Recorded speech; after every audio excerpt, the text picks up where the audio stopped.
आइए मेरे साथ मिलकर दुनिया के सबसे महंगे होटल के कमरे की कल्पना कीजिए।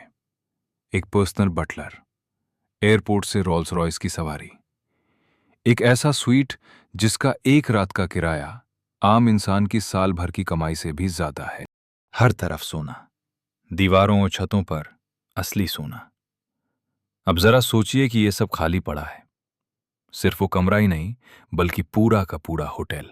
सन्नाटे से भरी गलियां, वीरान लॉबी और अरब की खाड़ी से 321 मीटर ऊपर खड़ा एक भुतहा जहाज।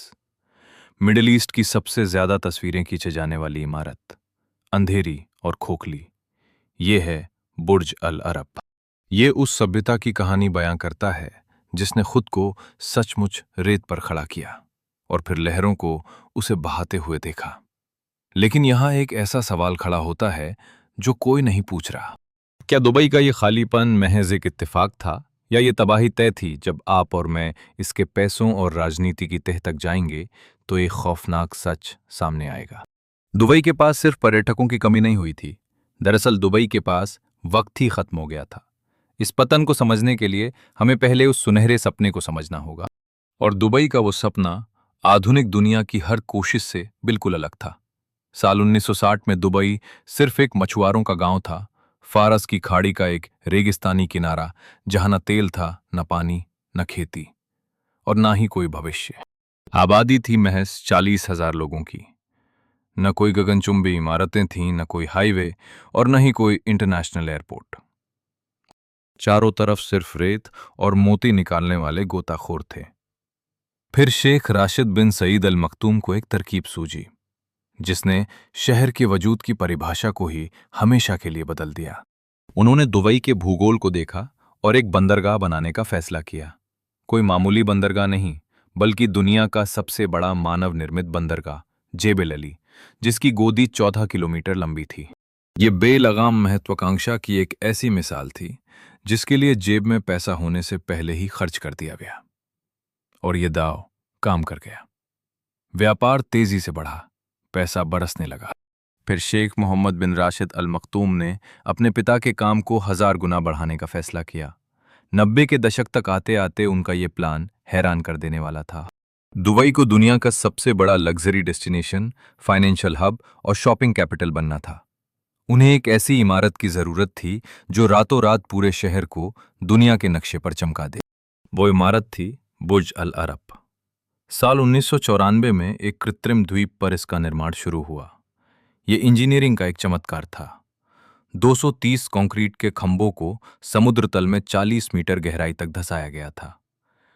एक ऐसी इमारत जिसका शहर के लिए कोई व्यवहारिक इस्तेमाल नहीं था। इसे बेझिझक सिर्फ अपनी पहचान की धमक दिखाने के लिए डिजाइन किया गया था।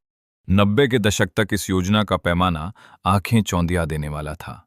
दुबई को दुनिया की सबसे बड़ी लग्जरी जगह, दुनिया का वित्तीय केंद्र, दुनिया का शॉपिंग कैपिटल और दुनिया की सबसे मशहूर स्काईलाइन बनना था। और इस छवि को हमेशा के लिए पुख्ता करने के लिए उन्हें एक ऐसी नायाब इमारत चाहिए थी जो रातों रात इस शहर को वैश्विक पहचान दिला सके। वो इमारत थी बुर्ज अल अरब, जिसे ब्रिटिश आर्किटेक्ट टॉम राइट ने डिजाइन किया था। जुमेरा बीच के किनारे से 280 मीटर दूर एक कृत्रिम टापू पर साल 1994 में इसका काम शुरू हुआ। सिर्फ इसकी इंजीनियरिंग ही किसी करिश्मे से कम नहीं थी। समुद्र की तह में 40 मीटर नीचे तक 230 कंक्रीट के पिलर गाड़े गए। समुद्र की छाती चीरकर चट्टानों और रेत का एक जाल बिछाया गया। यह सब महज एक इमारत को संभालने के लिए तैयार किया गया था। एक ऐसी इमारत जो सिर्फ अपनी भव्यता का लोहा मनवाने के लिए खड़ी की गई थी। दिसंबर 1999 में इसके दरवाजे खुले। 321 मीटर ऊंची पारंपरिक अरब नाव के पाल जैसी दिखने वाली इस इमारत को देखकर पूरी दुनिया दंग रह गई। इसका इंटीरियर ख्वांचू ने डिजाइन किया था, जिसमें पूरे होटल के अंदर 790 स्क्वायर मीटर 24 कैरेट सोने का इस्तेमाल हुआ था। आयरलैंड और चीन के हाथ से बुने कालीन और हवा में 200 मीटर की ऊंचाई पर लटका हुआ एक रेस्टोरेंट, अल मुंतहा, जिसका मतलब है सबसे खास। छत पर बना एक हेलीपैड जहां साल 2005 में रोजर फेडरर और आंद्रे अगासी ने टेनिस मैच खेला था, और उस एक तस्वीर ने पूरी दुनिया में तहलका मचा दिया था। और रॉयल स्वीट का एक रात का किराया था $24,000। यह सिर्फ एक होटल नहीं था, ये दुनिया के सामने एक ऐलान था कि दुबई का दौर शुरू हो चुका है। रेगिस्तान को फतेह कर लिया गया है और अब यहाँ नामुमकिन कुछ भी नहीं। और फिर करोड़ों की तादाद में सैलानी उमड़ पड़े। साल 2010 तक आते आते दुबई इंटरनेशनल एयरपोर्ट पर हर साल 4 करोड़ 70 लाख यात्री आने जाने लगे थे। साल 2018 तक ये संख्या उछलकर 8 करोड़ 90 लाख तक पहुंच गई, जिसने इसे दुनिया का सबसे व्यस्त इंटरनेशनल एयरपोर्ट बना दिया। साल 2010 में 828 मीटर ऊंचे बुर्ज खलीफा की शुरुआत हुई, जो इंसानी हाथों से बनी अब तक की सबसे ऊंची इमारत है। द पाम जुमेरा अंतरिक्ष से दिखने वाला एक कृत्रिम टापू, जिसने शहर में 520 किलोमीटर लंबा नया समुद्र तट जोड़ दिया। दुनिया का सबसे बड़ा मॉल द दुबई मॉल, जहां हर साल 8 करोड़ लोग आते थे, ये उनकी कामयाबी का शिखर था। ये उनका सबसे सुनहरा दौर था। मार्च 2020 पूरी दुनिया अचानक थम गई। सिर्फ कहने के लिए नहीं, बल्कि सचमुच। सरहदें सील हो गईं, उड़ानें रुक गईं, वैश्विक पर्यटन तबाह हो गया। 24 मार्च 2020 को यूएई ने अपनी सभी पैसेंजर फ्लाइट्स बंद कर दी। सिर्फ 24 घंटों के भीतर यात्रियों की संख्या 0 पर आ गई। बुर्ज अल अरब में सन्नाटा पसर गया। एक भी मेहमान नहीं बचा था। 20 सालों से कामयाबी के झंडे गाड़ रहा एक होटल अचानक पूरी तरह खाली हो गया। जीडीपी में 11.8% की गिरावट आई। होटलों की कमाई 81% तक गिर गई। एमिरेट्स एयरलाइंस को सिर्फ एक साल में 5.5 अरब अमेरिकी डॉलर का भारी नुकसान हुआ। महामारी तो महज एक चिंगारी थी, लेकिन बारूद का ढेर वहां बहुत पहले से सुलग रहा था। और यही वो कड़वा सच है जिसे अक्सर लोग दुबई के बारे में समझ नहीं पाते। और यहीं से हमारी ये तहकीकात वाकई डरावनी हो जाती है। दुबई की अर्थव्यवस्था तेल के भरोसे नहीं चलती। इस शहर के बारे में दुनिया का ये सबसे बड़ा भ्रम है। लोग दुबई का नाम सुनते ही तेल के पैसों के बारे में सोचने लगते हैं। वे मानते हैं कि सरकार जमीन से कच्चा तेल निकालती है और सोने से मढ़े होटल खड़ी कर देती है। लेकिन वो अबू धाबी है। अबू धाबी के पास दुनिया के 6% प्रमाणित तेल भंडार हैं और उसका वेल्थ फंड $1 ट्रिलियन से ज्यादा का है, जबकि दुबई की जीडीपी में तेल का हिस्सा 1% से भी कम है। यह शहर लगभग पूरी तरह से व्यापार, पर्यटन, रियल एस्टेट और वित्तीय सेवाओं पर टिका है, जिसका सीधा सा मतलब है कि दुबई लोगों के दम पर चलता है। ये दुनिया के भरोसे पर चलता है। और जैसे ही वो भरोसा डगमगाता है, उड़ानें रुकती हैं, सैलानी गायब होते हैं और निवेशक पीछे हटते हैं। वैसे ही इस अर्थव्यवस्था का पूरा ढांचा चरमराने लगता है। इस तबाही के संकेत कोरोना महामारी से बहुत पहले ही दिखने लगे थे। साल 2008 में आए वैश्विक मंदी के तूफान ने दुबई को बुरी तरह झकझोर कर रख दिया था। रियल एस्टेट की कीमतें 60% तक गिर गईं। अरबों के प्रोजेक्ट्स, पूरे के पूरे टापू और आसमान छूती इमारतें रातों रात लावारिस छोड़ दी गईं। निवेशकों के हाथ में सिर्फ उन खंडरों के कागजात रह गए जो कभी पूरे नहीं होने वाले थे। फिर साल 2009 में पाम जुमेरा बनाने वाली बड़ी कंपनी दुबई वर्ल्ड ने अचानक ऐलान किया कि वो अपने 26 अरब डॉलर के कर्ज को चुकाने की तारीख आगे बढ़ाना चाहती है। इससे दुनिया भर के बाजारों में हड़कंप मच गया। दुबई को पूरी तरह बर्बाद होने से बचाने के लिए अबू धाबी सरकार को आनन फानन में 10 अरब डॉलर की आपातकालीन मदद देनी पड़ी। ये कर्ज का एक गंभीर संकट बन चुका था, लेकिन दुबई किसी तरह संभल गया। साल 2014 तक बाजार में फिर रौनक लौट आई। सैलानी वापस आ गए और दुनिया इस सच को भूल गई। इस दिखावटी कामयाबी के नशे में चूर डेवलपर्स इमारतें बनाते चले गए। साल 2010 और 2019 के बीच दुबई में 58,000 नए होटल के कमरे जोड़े गए, लेकिन पर्यटकों की संख्या इस भारी सप्लाई के मुकाबले बहुत कम रह गई। साल 2019 तक होटलों का बुक होना 86% से घटकर 76% पर आ गया। ये मामूली सी दिखने वाली गिरावट हर साल करोड़ों डॉलर के नुकसान की कहानी कह रही थी।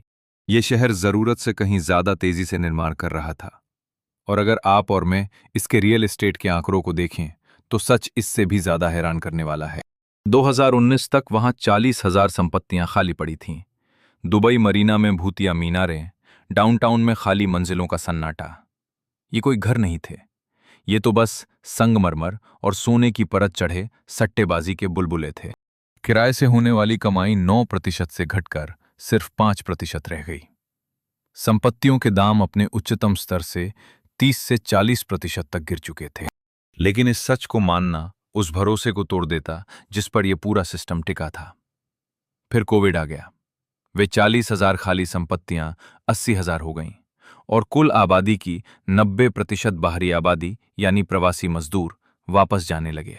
अकेले साल 2020 में 3 लाख से ज्यादा लोग यहां से चले गए।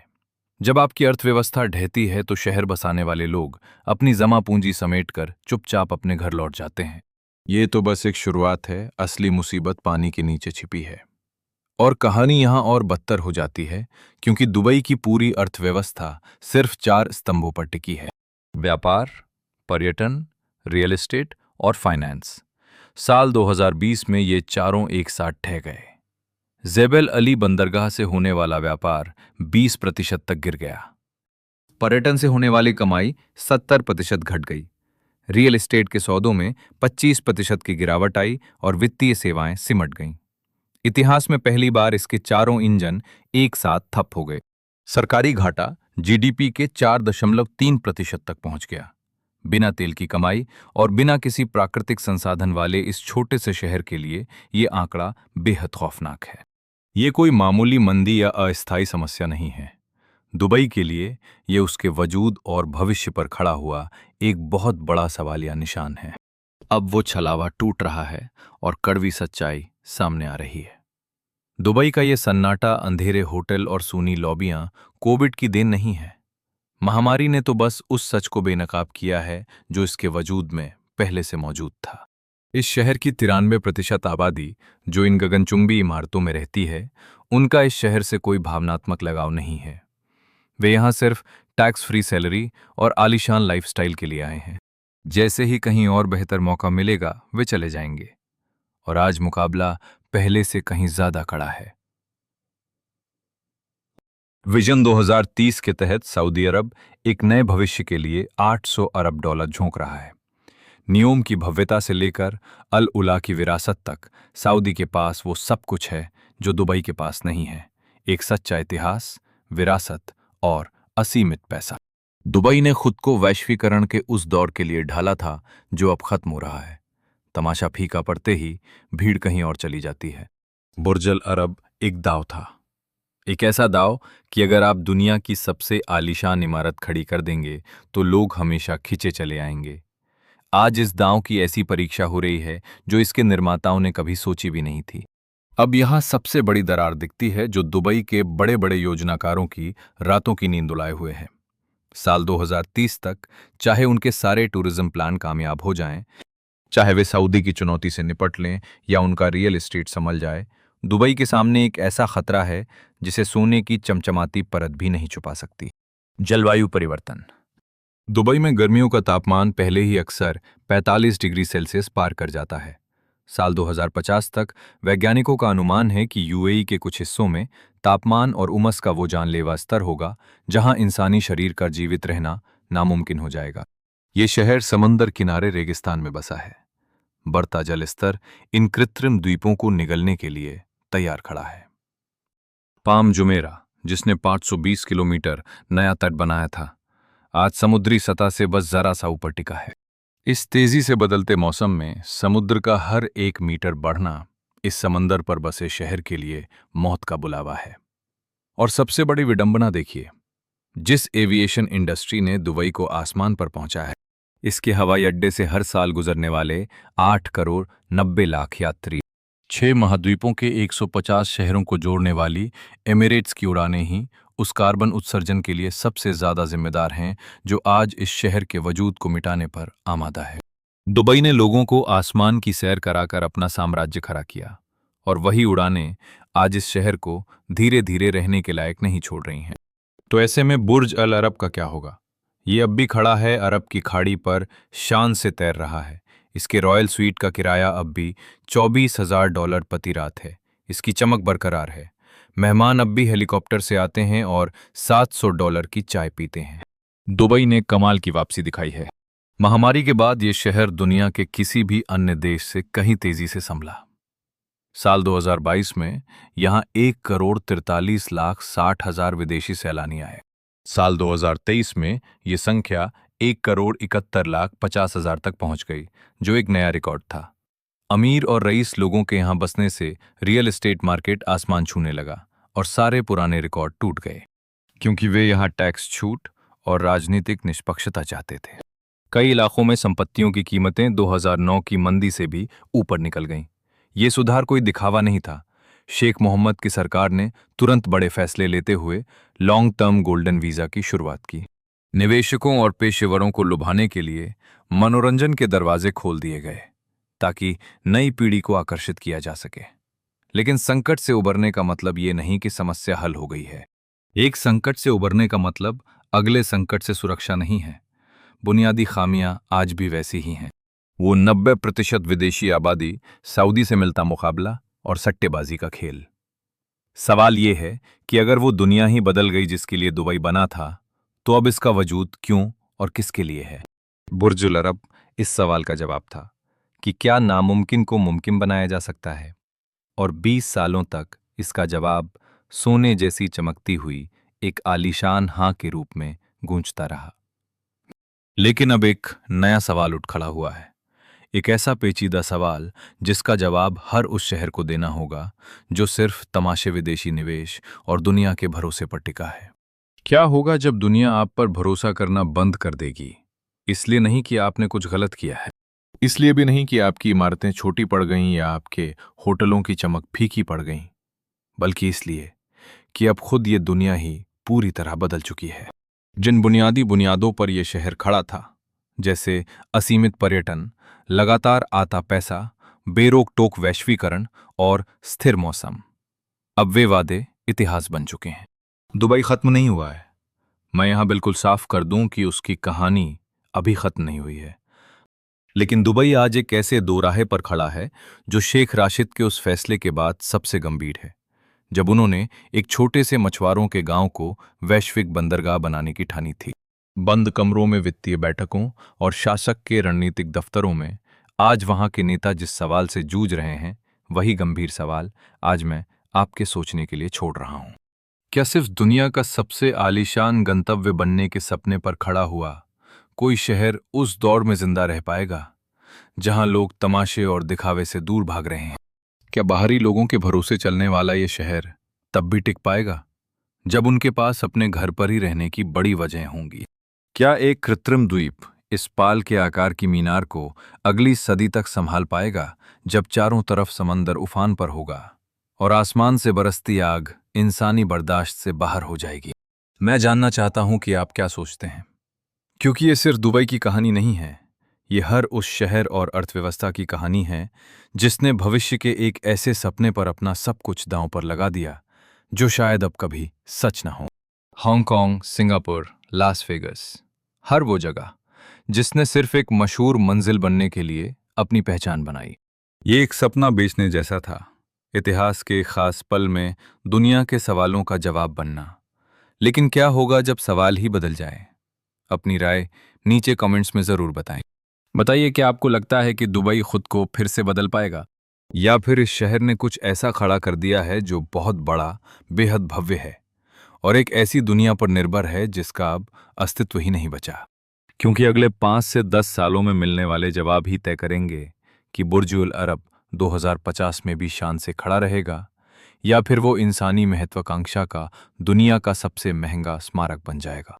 अगर इस वीडियो ने आपको दुबई और रेगिस्तान में बने इन सपनों के बारे में अलग सोचने पर मजबूर किया है, तो सब्सक्राइब करें, बेल आइकन दबाएं, क्योंकि ये चैनल वहां तक जाता है जहां मुख्य धारा की बड़ी मीडिया जाने की हिम्मत नहीं करती।